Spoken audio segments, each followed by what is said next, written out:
کیا آپ گواہی سنانے میں خاموش ہیں؟ Are you quiet over your testimony؟ میں خداوند کے بارے میں کہوں گا، وہی میری پناہ اور میرا گڑھ ہے، وہ میرا خدا ہے جس پر میرا توکل ہے۔ زبور 91 اس کی دوسری آیت۔ خداوند یسوع مسیح کی سلامتی ہمیشہ آپ پر قائم رہے۔ خدا نے انسان کا منہ کیوں بنایا؟ اس کی ایک بہت اہم وجہ بھی ہے۔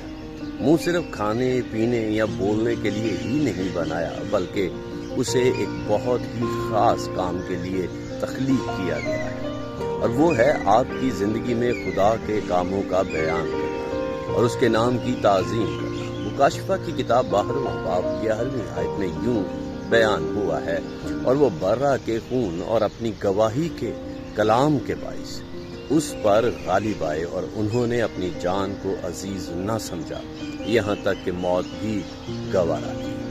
عزیزو، آئیں اپنے منہ کھولیں اور اس سے خدا کے بڑے بڑے کاموں کا بیان کریں جو اس نے آپ کی زندگی یا آپ کے گھرانے کے لیے کیے ہیں۔ عبرانیوں کا خط 13واں باب 15ویں آیت میں روح القدس سکھاتا ہے کہ بس ہم اس کے وسیلہ سے حمد کی قربانی، یعنی ان ہونٹوں کا پھل جو اس کے نام کا اقرار کرتے ہیں، خدا کے لیے ہر وقت چڑھایا کریں۔ زبور نویس کے لیے خدا اس کی پناہ اور اس کا گڑھ ہے، اور وہ کہتا ہے میں کہوں گا، یعنی اس کی گواہی دوں گا، اور وہ اس میں خوشی محسوس کرتا ہے۔ خدا اسے اس کے دشمنوں سے بچاتا ہے اور اس کے لیے پناہ گاہ بن جاتا ہے۔ اس سب کی وجہ سے اس نے خدا پر توکل کرنا سیکھ لیا ہے، اور اب وہ اس پر مکمل بھروسہ رکھتا ہے۔ عزیزو، آپ بھی وہ سب کچھ جو اس نے آپ کی زندگی میں کیا ہے بیان کرنے سے نہ شرمائیں، اور نہ ہی اپنے منہ کو بند کریں۔ آپ کی گواہی آپ کے لیے برکتوں کے دروازے کھول دے گی، اور دوسرے لوگ بھی جانیں گے کہ آپ کیوں خدا پر بھروسہ رکھتے ہیں، اور وہ بھی خدا کے بارے میں جان پائیں گے۔